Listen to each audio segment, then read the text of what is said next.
కాసిం రజ్వీ. ఎవరండి? కాసిం రజ్వీ. ఇతను 1902వ సంవత్సరంలో ఎక్కడ జన్మించారు సార్ అంటే ఉత్తరప్రదేశ్లోని లక్నోలో జన్మించడం జరిగింది. ఉత్తరప్రదేశ్లోని లక్నోలో మనకు జన్మించినటువంటి వ్యక్తి కాసిం రజ్వీ. మరి అక్కడే ఉన్నటువంటి ఏ యూనివర్సిటీలో చదివితే నిజాం రాజ్యంలో సీట్ రావడం జరుగుతుంది? అలీగర్ ముస్లిం యూనివర్సిటీలో.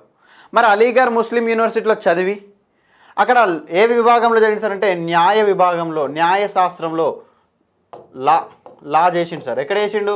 అలీగర్ ముస్లిం యూనివర్సిటీలో లా చేసి ఎక్కడ కొలువు పొందింది సార్ అంటే మనకు నిజాం రాజ్యంలో కొలువు పొందినటువంటి వ్యక్తి.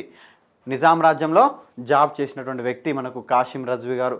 మరి కాసిం రజ్వీ నిజాం రాజ్యంలోకి వచ్చినాక ఏ ఇయర్లో ఎంఐఎం అధ్యక్షుడు ఏంటి సార్ అంటే 1946లో దేనికి అధ్యక్షుడైంది sir?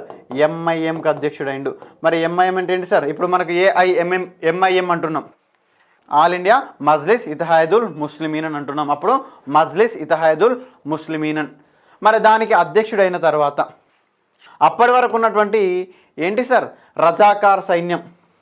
What is mean by Razakar? Razakar అంటే ఏంటి? వాలంటరీ ఆర్గనైజేషన్ అండి.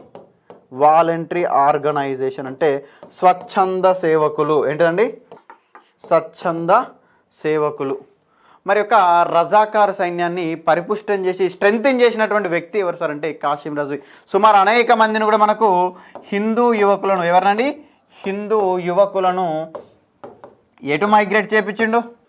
ముస్లింల వైపు కన్వర్ట్ చేపించి, ఇస్లాంలోకి కన్వర్ట్ చేపించి రజాకార్ సైన్యాన్ని స్ట్రెంగ్తెన్ చేసిండు. మరి ఎంఐఎం అంటున్నాం. మరి ఎంఐఎం యొక్క అధికారిక పత్రిక ఏంటి సార్ అంటే ఇత్మాత్ అండి. ఇత్మాత్ ఎంఐఎం యొక్క అధికారిక పత్రిక. ఇత్మాత్ అంటే ఏంటిదండి? ఐక్యత. ఐక్యత ఎంఐఎం యొక్క అధికారిక పత్రిక. మరి అదేవిధంగా మరి ఇక్కడ నిజాం రాజ్యంలో ఏదైతే ఆపరేషన్ పోలో సందర్భంగా రజాకార్ల నాయకుడు ఎవరు అంటే మనకు కాసిం రజ్వీ. అనేకమైన ఆగడాలు చేసిండు. మనం చెప్పుకోవడం జరిగింది. ఎవరైతే నిజాంకు వ్యతిరేకంగా మాట్లాడుతున్నాడో వాళ్ళని చంపేసేటువంటి ప్రయత్నం చేసిండు. అనేక మందిని కూడా చంపేసినటువంటి పరిస్థితి.